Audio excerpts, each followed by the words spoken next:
जय श्री कृष्णा दोस्तों। श्री कृष्ण ने भगवत गीता में धर्म, कर्म और भक्ति के माध्यम से समस्याओं का समाधान दिखाया था। यहाँ तक कि जब अर्जुन उदासीन होकर संयुक्त राष्ट्र के लिए युद्ध करने को तैयार नहीं था तो श्री कृष्ण ने उन्हें समझाया और उन्हें युद्ध के लिए प्रेरित किया। इससे हम सीख सकते हैं कि भगवान श्री कृष्ण का उपदेश घर परिवार के संबंधों में भी लागू हो सकता है और उनके उपाय से हम अपने जीवन को सुखी और समृद्ध बना सकते हैं। अहंकार और अभिमान। घर के सदस्यों में अहंकार और अभिमान के कारण विवाद उत्पन्न हो सकते हैं। लोग अपने अहंकार के चलते दूसरों को समझने और स्वीकार करने के लिए तैयार नहीं होते हैं, जिससे विवाद होता है। भगवान श्री कृष्ण ने इसका उपदेश दिया है कि अहंकार को छोड़कर सभी में सम्मान की भावना रखनी चाहिए।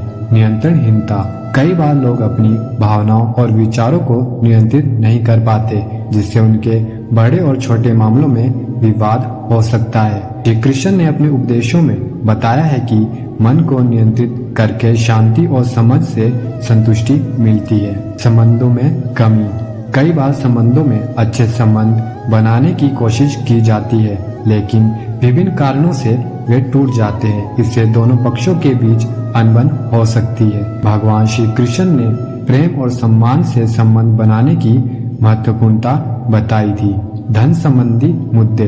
पैसे और संपत्ति से संबंधित मुद्दे भी घर में झगड़ों का कारण बन सकते हैं। धन के प्रति लालच, संपत्ति के बंटवारे, खर्च विचार, निवेश, ऋण आदि विवादों का कारण बन सकते हैं। श्री कृष्ण ने अपने उपदेशों में से संतुष्टि और विवेकपूर्वक बिताने की सलाह दी थी। संयमहीनता।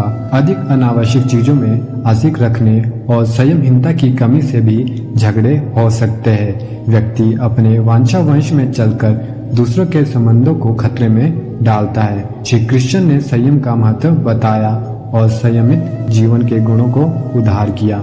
धार्मिक दृष्टिकोण से भगवान श्री कृष्ण ने हमें धर्मपरायण और प्रेम पूर्वक जीने का उपदेश दिया था, जिससे हम सभी संबंधों में समरसता बना सके और घर में एक शांत सद्भावपूर्ण माहौल स्थापित कर सकते हैं। मिथ्या भावनाएं। बहुत बार लोग अपने पारिवारिक सदस्यों के प्रति गलत भावनाओं के चलते झगड़े कर सकते हैं, जैसे कि अधिक आकार की अपेक्षा रखना, दूसरों को नकारना, दुर्व्यवहार करना इत्यादि। श्री कृष्ण ने भी अर्जुन को गीता में समझाया है कि हमें लोगों को उनकी असली स्वभाव के अनुसार स्वीकार करना चाहिए और उनके गुणों को समझना चाहिए। विश्वासघात। जब लोग एक दूसरे पर विश्वास नहीं करते हैं और अपनी बात को स्पष्ट नहीं कर पाते हैं तो उससे भी घर पर झगड़े हो सकते हैं। विश्वास की भावनाओं को बनाए रखना और सही समय पर सही तरीके से बातचीत करना श्री कृष्ण के उपदेशों में समाहित है। जिम्मेदारियों का अनुशासन।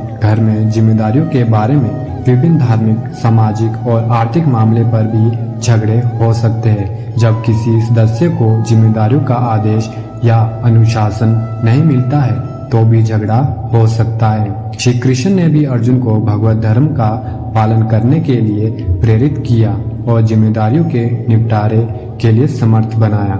यहाँ ध्यान देने योग्य है कि विभिन्न कारणों से झगड़े हो सकते हैं, लेकिन महत्वपूर्ण है कि हम उन्हें विचार पूर्वक, समझदारी से और प्रेम से सुलझाने का प्रयास करें। श्री कृष्ण ने भी विवादित परिस्थितियों को समझाने और सुलझाने में अपने अनुयायियों को सहायता प्रदान की थी।